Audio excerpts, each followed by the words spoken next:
See, now I'm just mad at you, bro. Hello and welcome to another episode of With Enough Prep Time. I'm your host, the Nerd Man, and today we're finally going to talk about Ray Fisher actually coming out with the receipts or some more accusations regarding Jeff Johns and Toby Emmerich and Walter Hamada and everyone else. I have to say, even before going into this, even for me, he's been rather skeptical. And also just thinking, I just thought more, is it worth it for you? I thought this guy was blowing stuff out of proportion, that it was, probably did face some stuff that was racially insensitive. I've always noted about that. There's a flash joke in the middle of Justice League, which I think is pretty fucking stupid. That's the plan. That's the plan. Okay, we're not ready for racially charged. But even for me, this is got to be one of the most ridiculously mountain out of a molehill accusations I've ever come across in my life. I don't know, maybe I'm of an older generation or something like that. And I want to say, black people shouldn't have to placate studios in order to get jobs and to get work in Hollywood. They shouldn't have to do that. They shouldn't have to accept, behavior by people that is really racist at all, just so that they can go. And I'm sure, the great actors in Hollywood, Morgan Freeman or Denzel Washington, before they got really massive, I know they face racism. I know Eddie Murphy, faced racism. Let's go into it. All right, so I'm going to read through the accusation. It will be there for you to see as well. I've read it already, so I'm not going to be shocked by anything. But just so you guys know, and then I'll go through my conclusions at the end. So prior to Justice League reshoots of 2017, this is a tweet by Ray Fisher today, and it's in response to the fact that a judge who was a former judge who was actually the lead investigator on the Warner Brothers investigation actually came out and basically said Ray Fisher is not as credible as Walter Hamada. And also Warner Brothers came out and kind of backed their executives, essentially, which would include Jon Berg and Jeff Johns. So anyway, let's go into this. So prior to the Justice League reshoots of 2017, racially discriminatory conversations were had and entertained on multiple occasions by Warner Brothers Pictures executives Toby Emmerich, Jeff Johns, and Jon Berg. Had I been aware of these conversations in real time, I would have addressed them in real time. However, it wasn't until the summer of 2020 that individuals who were in those meetings felt comfortable sharing with me what they had witnessed firsthand. All right, let's just stop there. Hard cut. Hard cut. Okay? That's very, very convenient. That's very, very convenient indeed. You know why that's very convenient?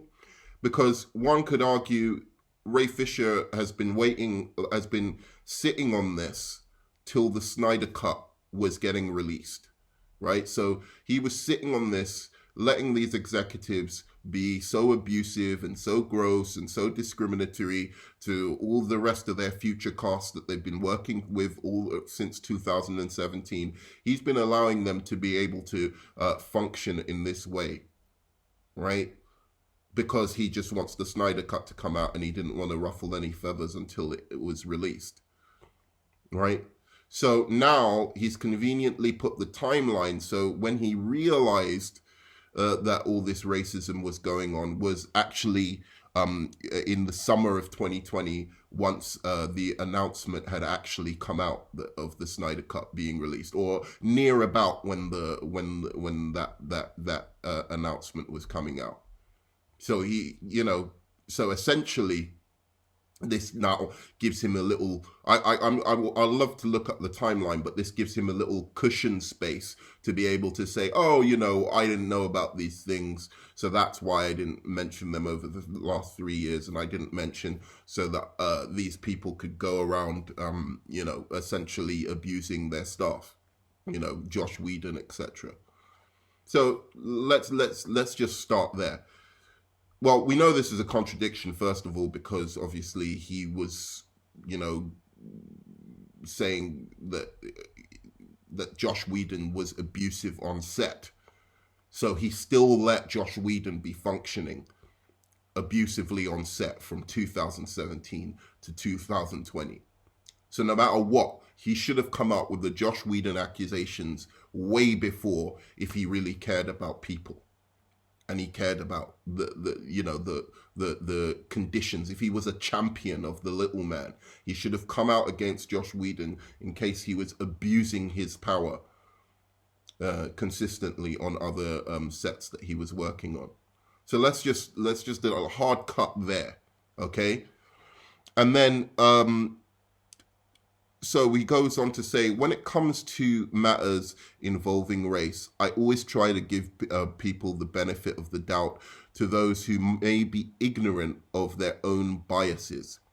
But when you have a studio executives, particularly Jeff Johns, okay, saying we can't have an angry black man at the center of the movie, and then those executives use their power to reduce and remove all black people from that movie, they are no longer entitled to any benefit associated with doubt. Okay, so let's untangle this. First of all, if Jeff Johns said that, it was an inappropriate thing to say, but slightly inappropriate. Not inappropriate, let's end this man's career inappropriate, just slightly inappropriate. He basically was, I don't know what the depiction of Cyborg was in the movie, in Zack Snyder's movie. I don't know the context of this quote.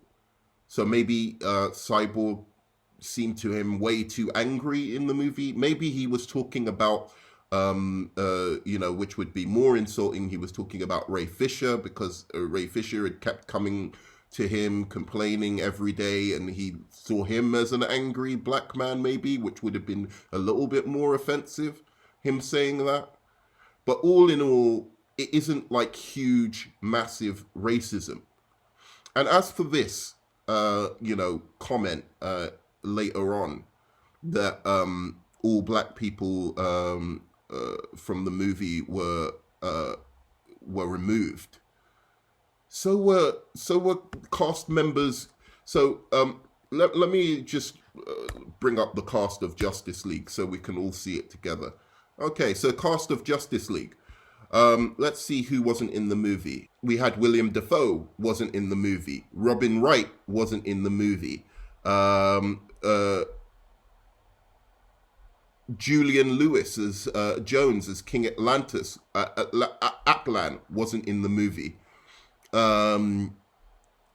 Basically, I mean, I don't even understand the argument here, because look, I don't believe Michael McElhatton was in the movie. That's the Game of Thrones guys. David Thewlis wasn't in the movie. A number of different people who were white actors were taken out of the movie. Francis McGee wasn't in the movie. There were a number of white actors who were taken out of the movie. So this argument just collapses in on itself as to people of color being removed from the movie. This movie was mandated by Kevin Sugihara to be a 2-hour movie. Who do you think they're going to remove from this film? I mean, what are we talking about here? Who are the people still defending this man? Who are the people still defending Ray Fisher on this? So we're going to say that, what, we want to cut Wonder Woman out of a Justice League movie? We want to cut her role? We want to cut, what, Batman? Whose part were they going to cut? If not the extras, the other people. In fact, Ray Fisher had a big part in that movie, and so his father was one of, out of all of the characters that were associated with the Justice League, Ray Fisher's Cyborg's father was one of the big, he was one of the big people who was actually in the movie. So he actually ended up having quite a big role in the movie. It's Silas Stone, right? So yes, Kirstie Clements was cut out. Yes, some people of color were cut out, but so were white people. I mean, it's like losing your brain cells here. What is he talking about? And okay, we're gonna go into this even further. Sorry. So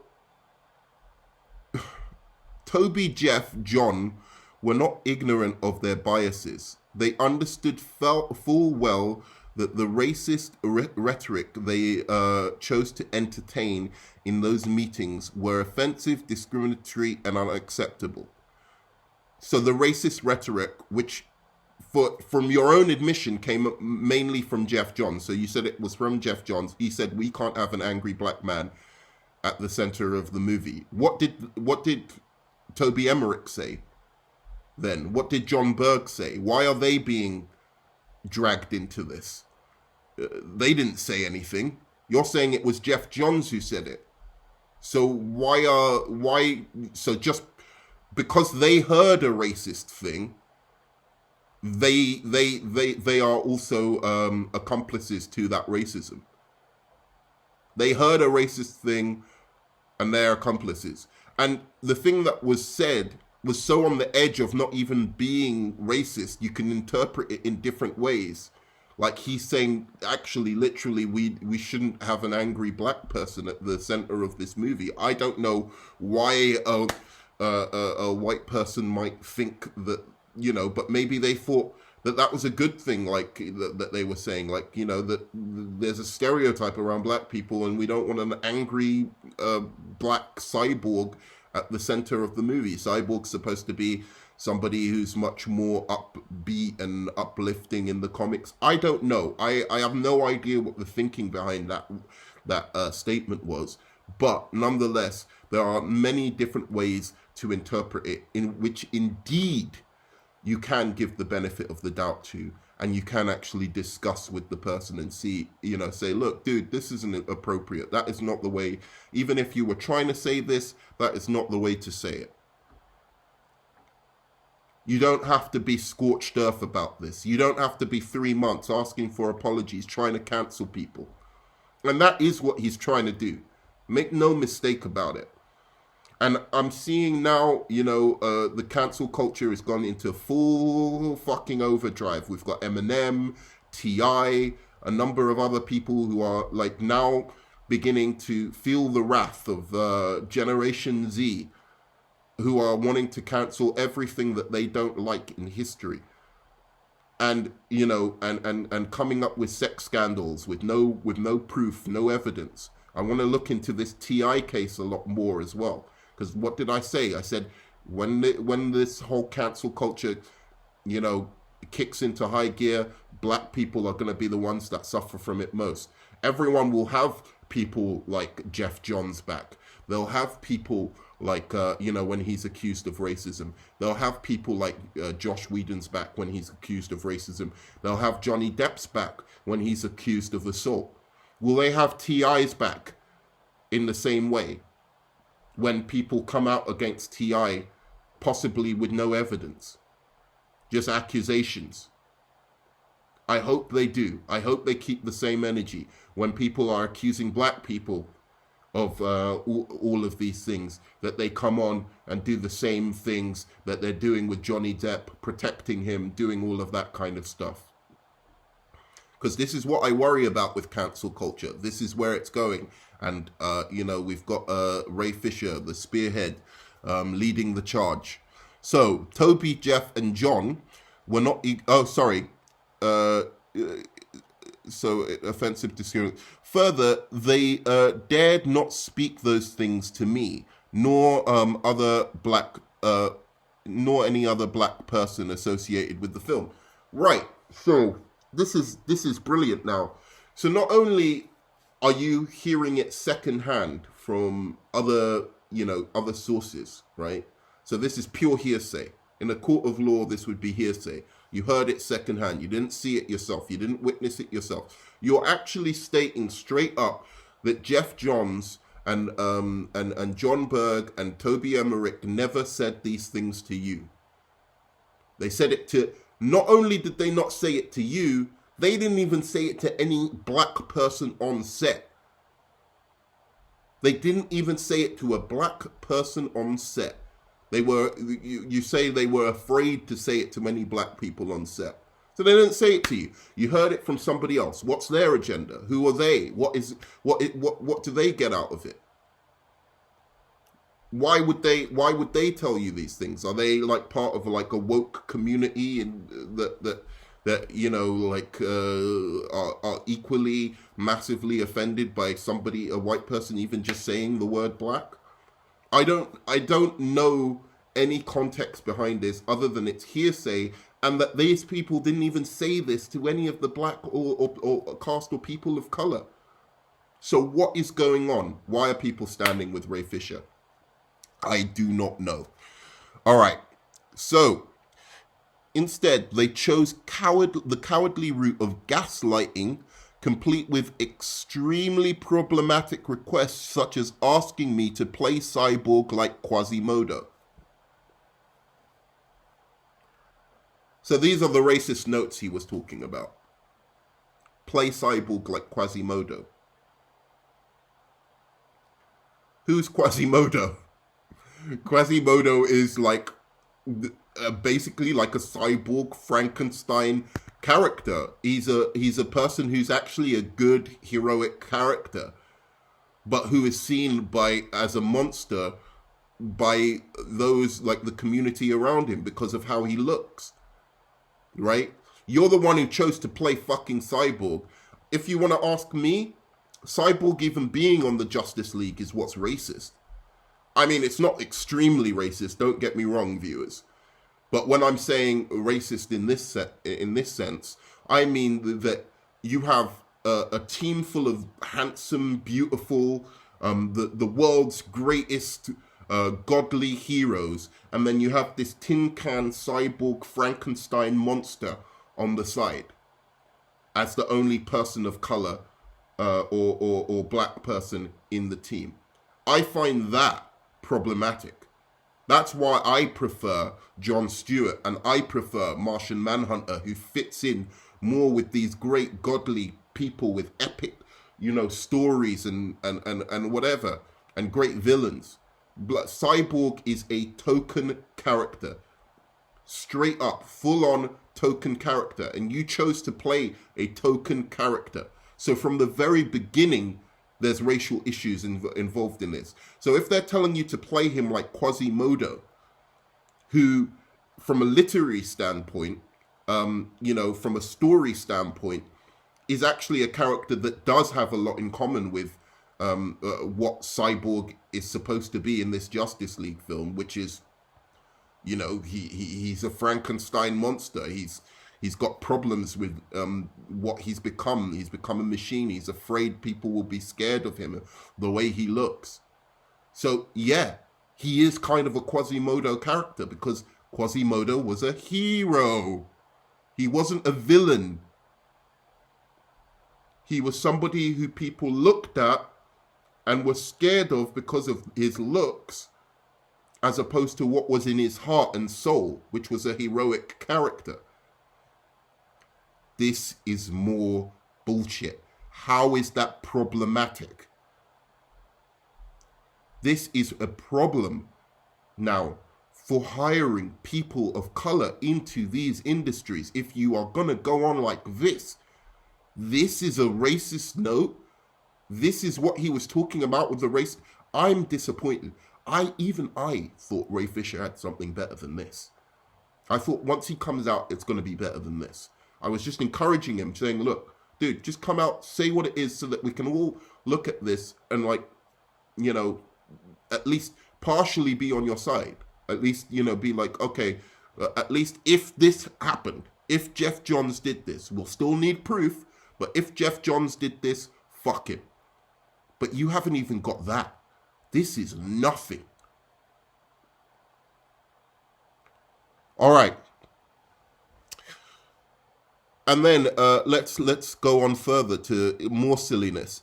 And forcing a scene to be reshot so they could highlight the existence of Cyborg's penis. So how's that racist? That's stupid. It's a bad creative decision. I'll agree with you on that. Where's the racism? Where's the discrimination? I don't know why Geoff Johns wanted Cyborg to have a penis or not. I have no idea. I don't know what his thinking was. I don't know what feedback he'd gotten from his run on, you know, when he was writing Cyborg. But I've heard that there's a lot of, you know, controversy and criticism that Cyborg as a character has got in terms of not having a penis. It's like apparently demasculinating the black man or something like that. That's not a view I share, but that is something that has been openly discussed in, you know, black comic book fan communities. This is actually something that's been discussed, and I think that he got some flack for that. So I don't know what his thinking behind that was. It's a bad idea. Why you want to highlight something like that, I have no idea.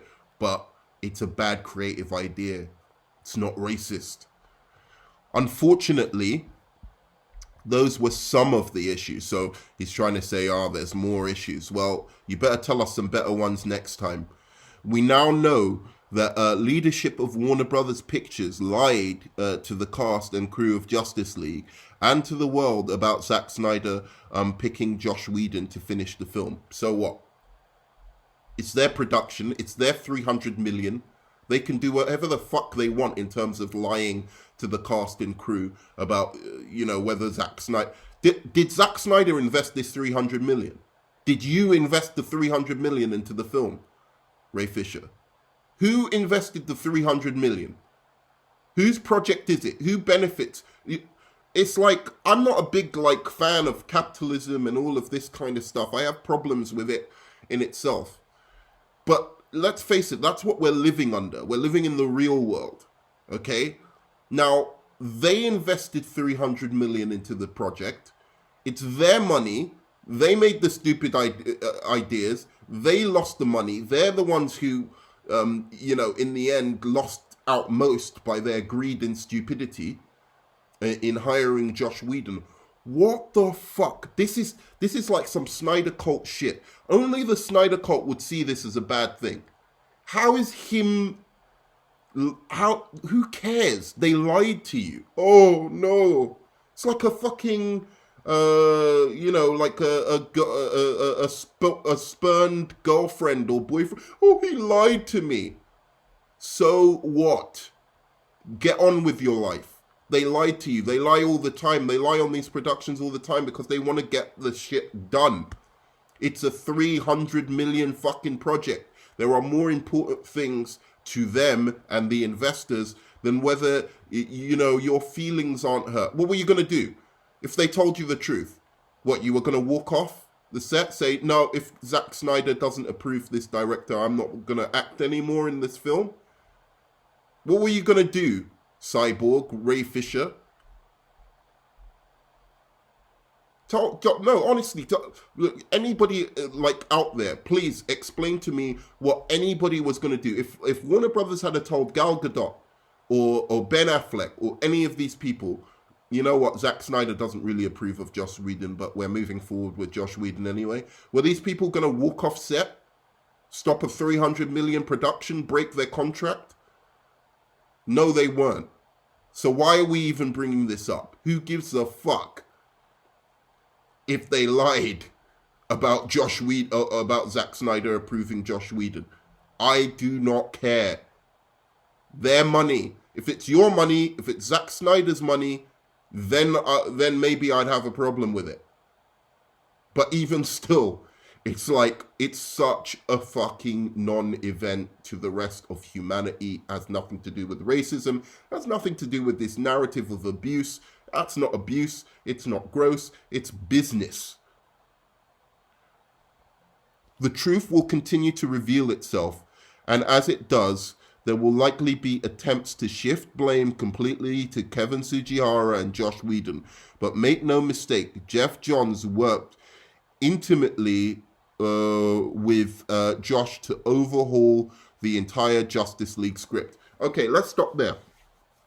Zack Snyder, right, himself said that it was Kevin Tsujihara. So to all you Snyder cults members out there, it was actually fucking Zack Snyder himself in the Vanity Fair interview who states Kevin Tsujihara was the one who, or it came from the top down, that they would have a 2-hour Justice League movie.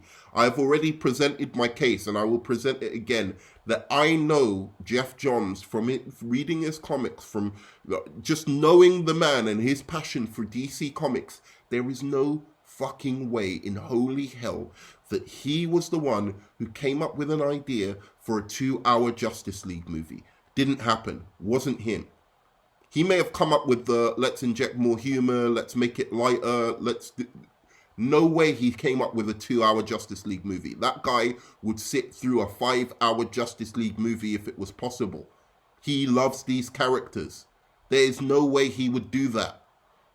So, if it's about the 2-hour mandate, which is why a lot of the people of color, were left out of the production, then quite simply, it's not Geoff Johns' fault. It is Kevin Tsujihara's fault. It's not even Josh Whedon's fault, because Josh Whedon couldn't do anything about it. He was like, I've got a 2-hour mandate. I have to bring this film down to 2 hours. Not his fault either. It is Kevin Tsujihara and the investors whose money, it's their money, and they're allowed to bring it down to a 2-hour runtime if they so wish. It's their money. Their money to lose. They lost a crap load of money for doing a stupid decision and making it 2 hours. It's their money. They lost it. Get over it. This guy. And while Geoff was not credited as co-writer of the film, he was certainly an enforcer of the race-based discrimination that occurred during his conversation with Toby and John. What did he mean, an enforcer? What? How could he? Toby Emmerich is higher up than him. I don't even get what he means. He enforced? Do you mean he was the main he was the main participant? He was. Do you mean that he was the one who not led the charge, but created the kind of environment where that kind of conversation was coming up? I mean, I don't see how Quasimodo and whether Cyborg has genitals or not has to do with any racial discrimination. And the only thing of discrimination that could be, one could say, okay, that's a little bit problematic. We can't have an angry black person at the center of this movie. Okay? If he said we can't have a black person at the center of this movie, then you've got a point. But he specifically said an angry black person at the center of this movie, and you're making me angry now. So that is to suggest that he doesn't want, it would seem from that sentence, something that is a stereotype that might offend black people at the center of the movie, that might be called out as something racist at the center of the movie. He didn't say we can't have a black person. Listen to this very carefully. It's a very, very big difference. If I say, I don't want a pimp black person at the center of my movie, I might be saying something racist and insensitive, or I might be saying I don't want a stereotype of a pimp as a black person at the center of my movie. Now, again, I don't agree with the way he decided to phrase this, if that is how he decided to phrase this, because this is all hearsay. But that in and of itself is not necessarily a racist statement, and certainly not the kind of statement that you cannot give the benefit of the doubt and go to the person and say, hey, dude, what did you mean by that? Do you mean you don't want a black person at the center of the movie, or you don't want an angry black person at the center of the movie? So again, what are we talking about here?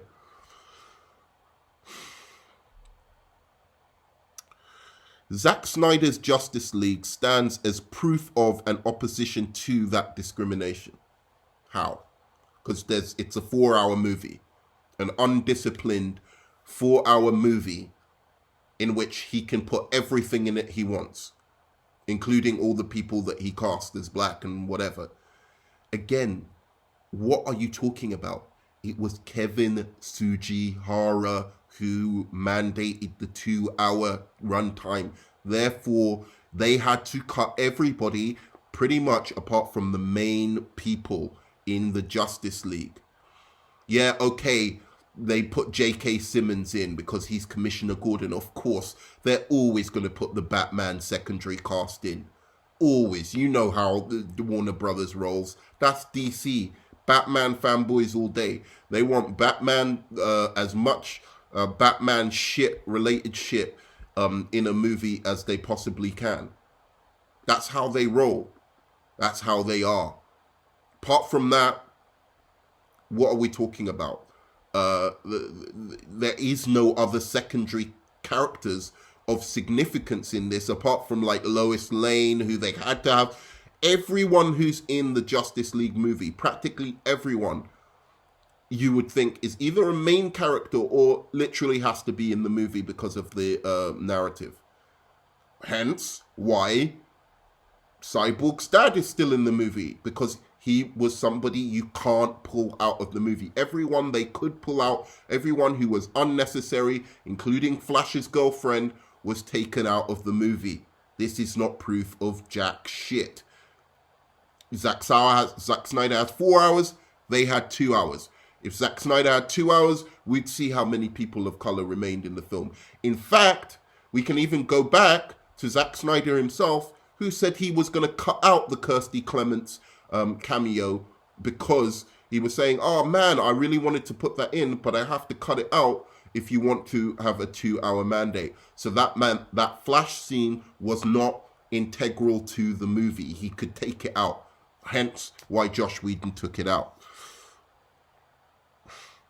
I am indebted to the participants of the Justice League investigation, including the judge, I presume, or you're just talking about the people who came forward. They have put themselves at great risk to share the truth. I owe it to them. I owe it to the peers, my peers in the industry, and I owe it to all black people to stay the course. Onward, gratefully, Ray. I can't even remember what his thing means. It's authority over existence. Anyway, accountability over evidence. Yes, so Walter Hamada owes an apology to all the participants of the Justice League investigation. And Curtis Scott's King quote at the end, it doesn't matter how strong your opinions are, if you don't use your power for positive change, you are indeed part of the problem. Now, first of all, you know, with all due respect to Coretta Scott King, no, If you don't use your power for positive change, that's your own individual right to do so. I don't need, I hope I do, but I don't need to use my power or the little power I have to to do individual changes or to make changes to society, nor does any other wealthy person for that matter. They don't need to. It would be great if they did. I'd appreciate them more if they did. I'd say, give them a stamp of, you're a great hero. But in fact, 99% of people who are powerful do not use or who have lots of money do not use their power or influence to change the world. They don't. So if you're trying to suggest that by John's not using his power, he's therefore guilty, or by John Berg not using their influence and whatever to do good in the world, they're guilty, then I have to say this is a really, really, really fucking dangerous standard that we're going to for for accusations. So basically, in virtue of doing nothing, you're guilty, according to Ray Fisher. So if you do nothing, if you sit in a office and somebody says something racially insensitive and you don't say anything about it, you're also guilty. That's what he's saying. That's basically what this quote means. Enabling, by giving a director what most directors are given, which is free reign over their production, they are guilty by association of what that director chooses to do with their power.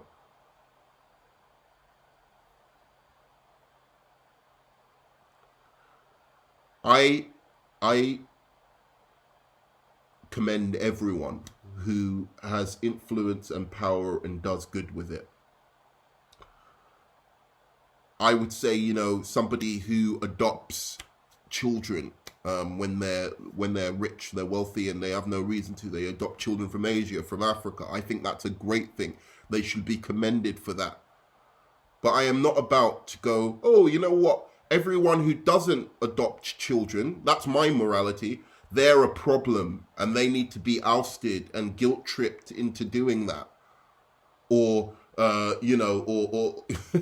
or exposed for the evil that they are. No, they're just going along with unthinking with the conventions of society. That's all they're doing. They should be persuaded by conversation and discussion and enlightened to hopefully in future change their ways and try and benefit mankind with their talents. But if they don't, that is their choice. So, apart from that, I think this speaks for volumes for Ray Fisher. I don't know if it's even worth covering anymore. I guess if he comes up with something that actually is meaningful, I might. But this is pure bullshit. This is utter garbage. And it's not worthy of anything, really. I think I've broken it down pretty well. Give me your feedback. I'd love to hear and know what you think about this latest Ray Fisher admission. I mean, I don't even know what to say. I really, really don't. It's just utter nonsense, isn't it? Really. So please give me a high five, smash the like button, subscribe, and I always enjoy the comments and feedback on my videos, so let me know about that as well. See you on the flip side, and love you 3000.